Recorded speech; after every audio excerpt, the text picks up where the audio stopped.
I'm Steve Shenbaum from Game On Nation. And I am Erin Watson from Game On Nation. I am the Director of Client Experience here at the team, and we are in Bradenton, Florida. Yep. And I am president and founder, but we're not looking at hierarchy right now. We are looking to invite you in to our live stream to talk about a topic that's really dear to us. And we are diving into the topic of compassion. Yes. So we're not going to lose our cool. No, we're not going to yell at you. We're not going to yell at each other. Well, maybe. Who knows? We'll see. I can't make these promises. The last time Steve and I were on a live stream together, our sound didn't work half the time. Oh, yeah. We've had, and it was tech is real. Tech is real. And it's a thing. And I appreciate you bringing that up. And when we went through that process, we had to show some compassion, honestly, to ourselves. 100%. Yeah. Compassion and grace, which are close cousins to each other. Yes. And you got to laugh. We laugh with and we laugh in the moment. So that's what we hope we're able to do with you today, is just bring some levity to your day and help you think about how compassion comes to play in your workspace. Great tee up. So if you're joining us, let us know where you're coming in from. Erin she's way more efficient. I almost said way more better. I almost used a double. It's way more better. Is that a double, not a double superlative, a double comparative. Yeah. Erin is way more skilled than me in technology. So let us know where you're coming in, and we'll ask you if you want to throw in some questions, and we'll happy to do this together. But to tee this up, one of our signature programs, we have 6 signature programs. One of our signature programs is leading with compassion.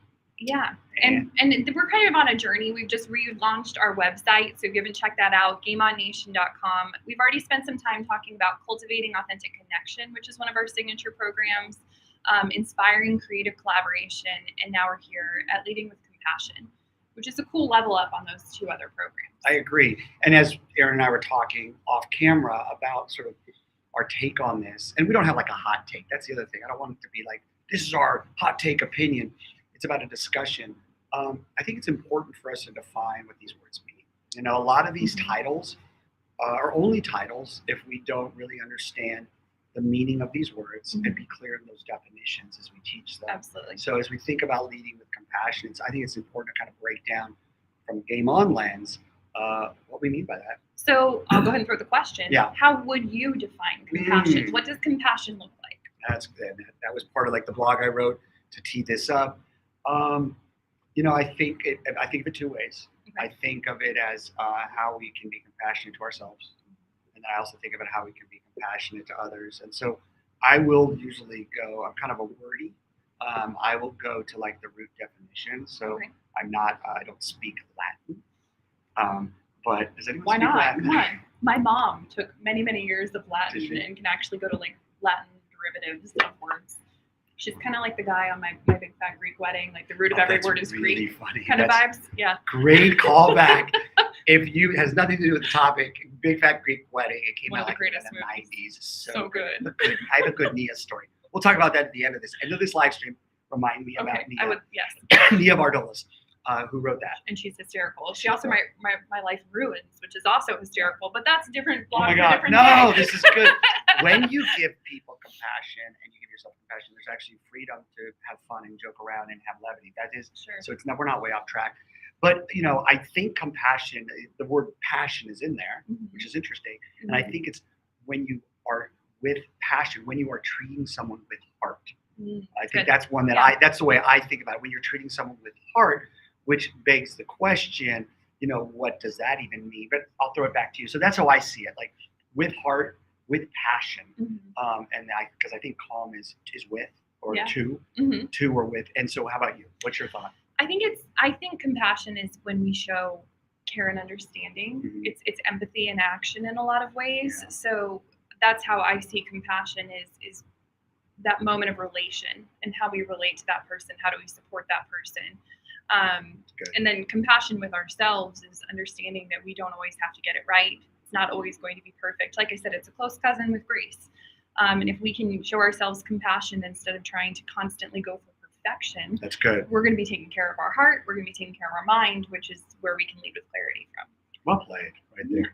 So to kind of go further there and to kind of go back to the blog for a moment, and we put a blog out every Wednesday morning. So if you want to be part of our community, you can subscribe, and you'll get those resources, and you'll know about the live streams and all the other things that we're offering. But The blog was actually a personal blog for me. Most of the blogs that I'm writing are personal because that's kind of where I write the best, I think. Mm-hmm. And it's my daughter who's 8 and she's on a soccer team. And Erin and I both connect on being parents of young athletes. Yes, the youth sports world. Ooh, it's a world. Deserves compassion. Ooh, it's a world. There's a lot. There's a lot. There's a lot of layers to youth sports.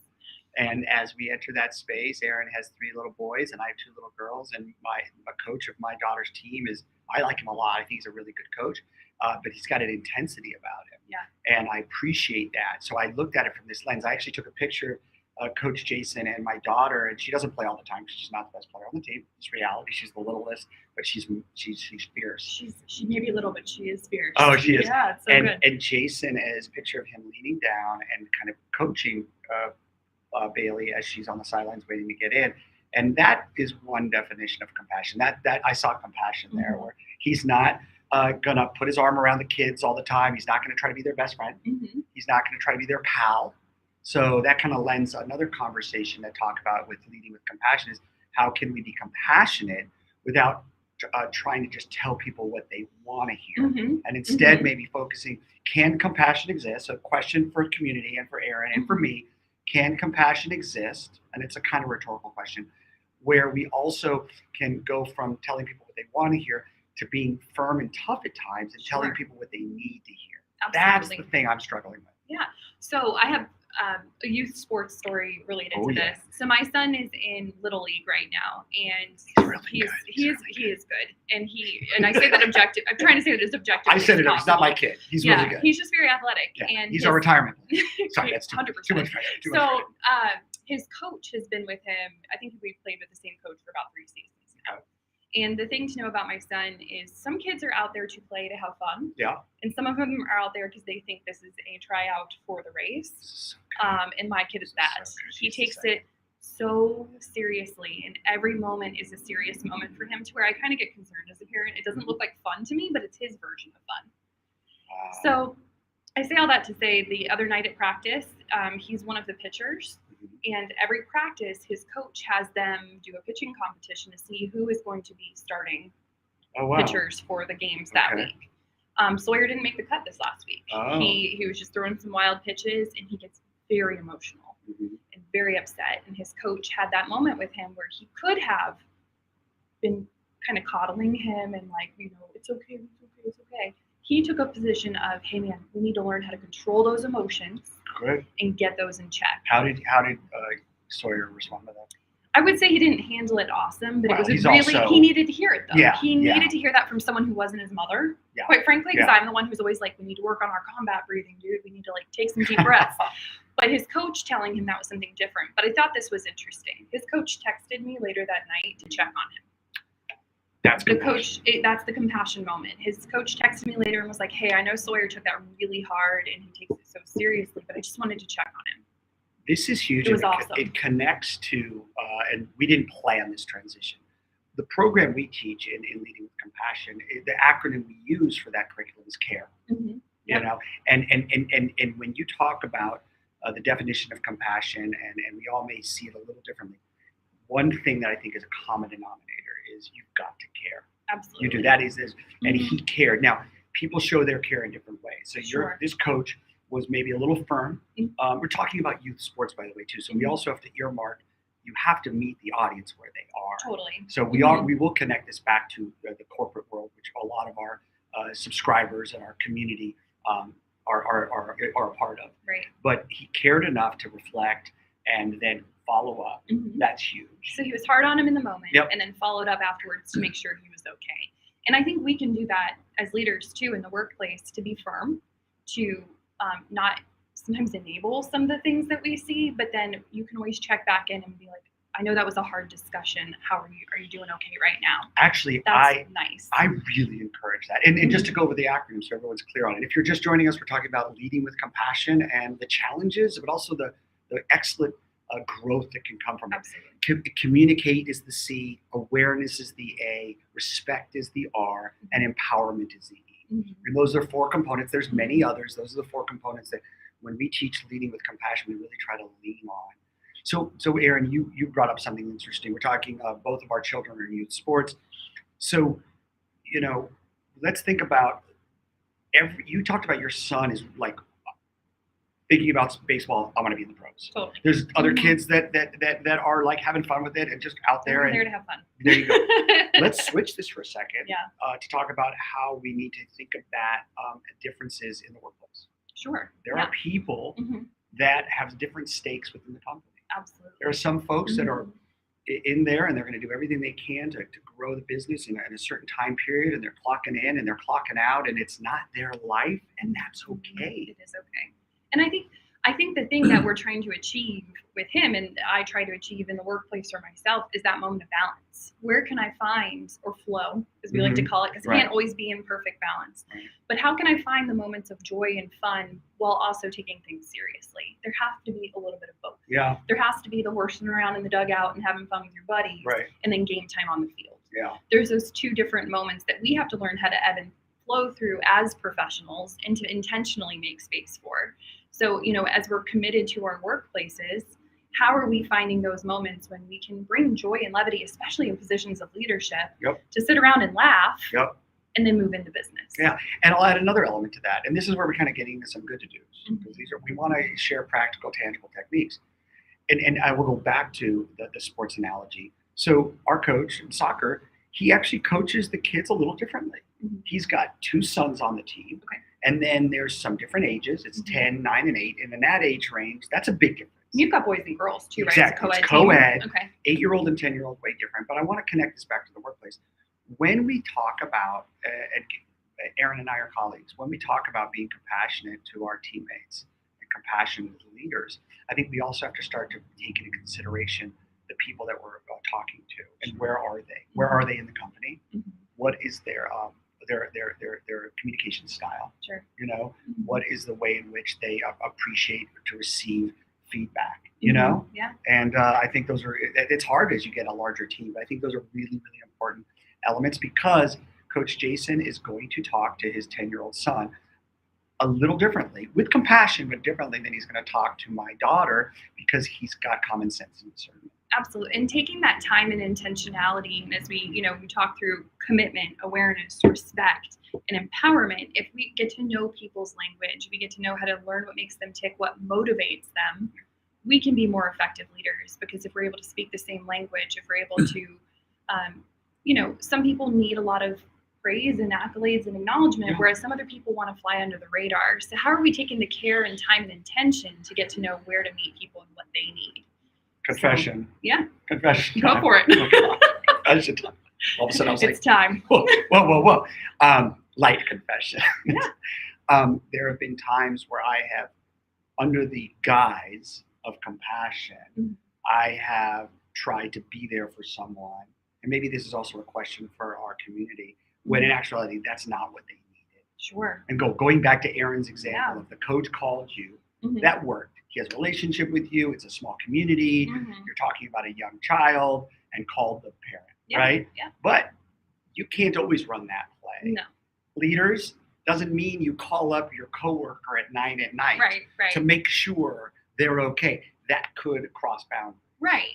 So how can you check back in a meaningful way, whether that's the next morning, hey, we had a tough discussion, let's, hopefully we're reset. And if we're not, I'd love to hear from you about that. Yeah. So, I just think we have to find those moments. The follow-up matters. Yeah. And I think, when we have those moments of being tough with somebody, and we can do that in a loving way. Yeah. I think that's possible.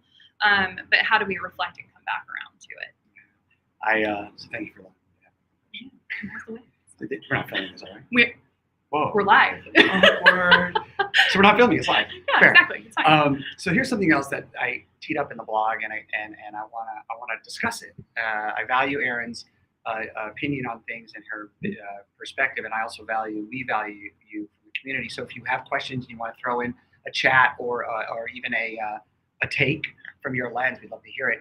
So I think in the blog I wrote this sentence: we have to be careful that and I mentioned it earlier, that we don't get caught up in so much compassion that we are enabling.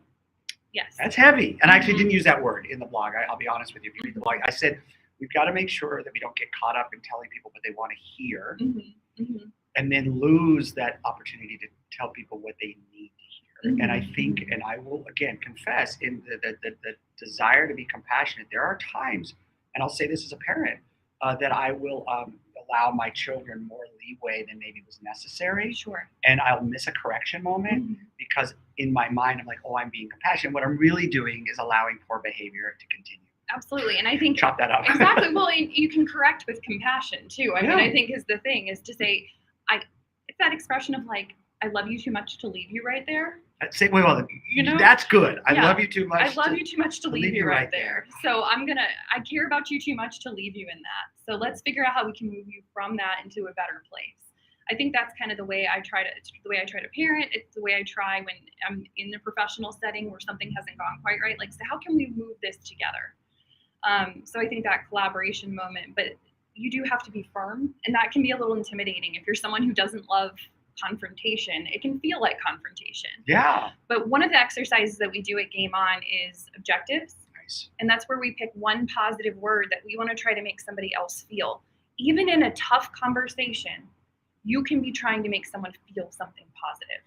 So if I'm trying to correct someone, but I'm trying to make them feel empowered, or I want them to feel motivated to fix it, that's going to change how I talk to them. 100%. Even if it's firm, even if I'm being a little more, I'll use the word critical, but it's not a positive conversation, I can still try to end that conversation with them feeling something positive. And Erin went to something really important, which is the good to do, which is objectives. That's one of our many exercises. And we want to have these conversations. We also want to share practical techniques that we can use immediately.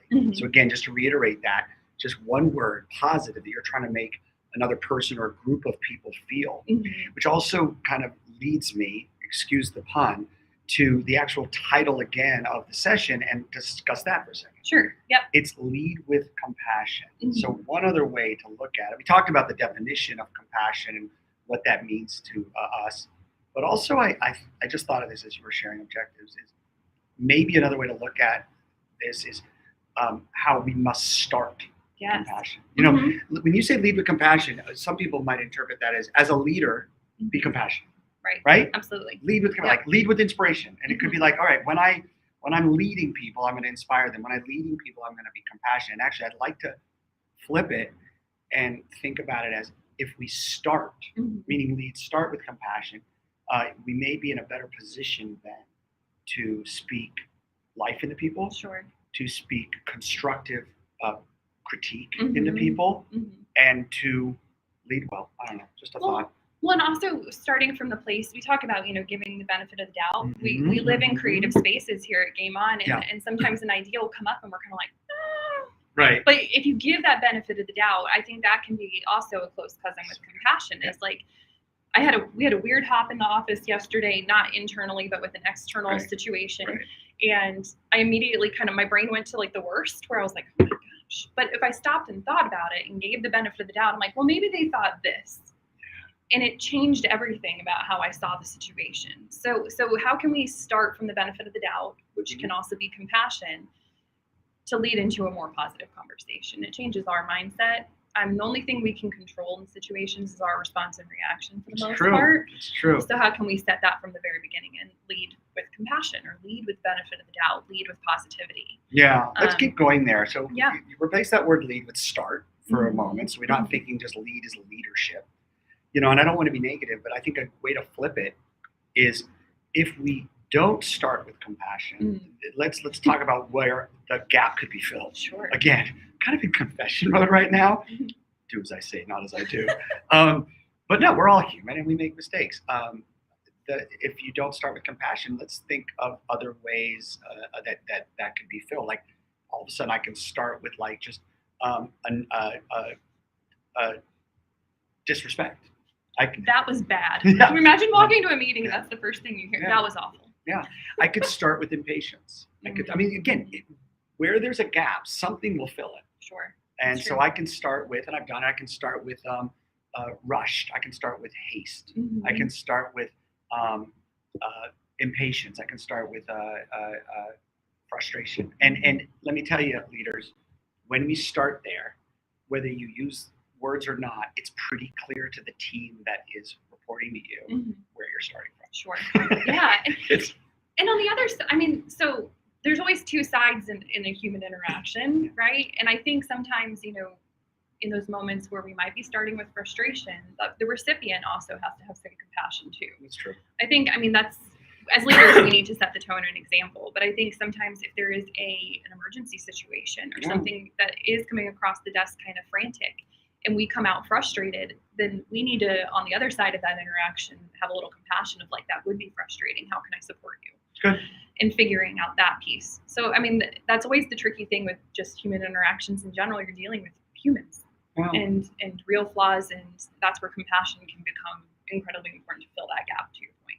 Well, and I love that you've done it twice now, Erin. You've talked about giving the benefit of the doubt, and when we give good to-dos, we try to make them really basic. Yeah. And we even like to call them something funny and fun and memorable, and you can do the same thing. It's like BOD for 5, benefit of doubt for 5.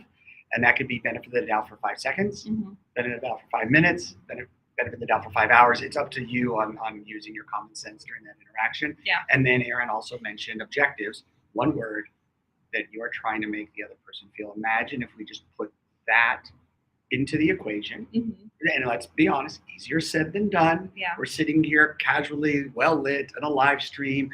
I've got my coffee. We're having flow. It's not always that reality.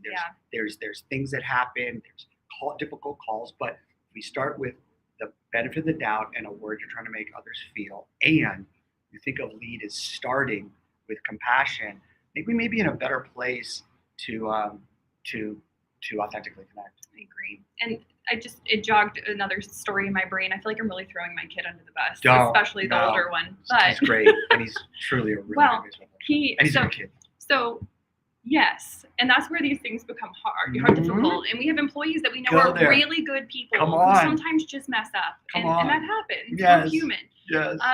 So our son hid a test from us. He hid a bad test from us. It was in the back of his binder, and we tried to give the benefit of the doubt of, did you just not have room in the front pocket and you put it in the back pocket because you didn't have room? He goes, oh no, I was hiding it from you. This is real. This won't be on Facebook. And I promise you, yesterday was a rough morning in Sawyerland. Can I have your back here? Yeah. We're gonna change this from live stream game on to like confession time with Erin and Steve. Confession on our kids. And all of a sudden we'll have all these people join. Like, what was it? Oh, we called it confession, and everyone joined us. Again, if you're joining us, I see Laura Hahn is there. Hi, Laura. If you're joining us, let us know if you're coming in. If you have questions, if you want to share your perspective on this. We're talking about leading with compassion, and I'll add to it, okay? Because we're being human. And I really thought about this live stream. This was yesterday. My oldest, Blake, she had an assignment that she knew about for a week. Yeah. And last night, she's like, oh, no, I need to print something out. We don't have a printer at home. So I said, no, we're not going to go to my office. We're not going to do the last minute save. We're not going to drive at 8 o'clock at night to print out, right? Yep. Now, leaders, some of us will sit there in that because it was not well received. Right. And you could sit there and go, am I being compassionate? Sure. Is this loving? I have a very upset 10-year-old. And I'm making a very hard decision that there's going to have to be consequences to the fact that, and I don't need to go on and on. The point being is whether it's what you dealt with the hidden test, I dealt with waiting till the last minute, or actually go to the workplace now. We all are going to have those moments. Absolutely. And if we are always trying to be the savior, if we're always trying as a leader of this company, trying to have everyone like me, then I, at the end of the day, am not going to help anyone grow. Nope. I may get likes, but I'm not going to get respect.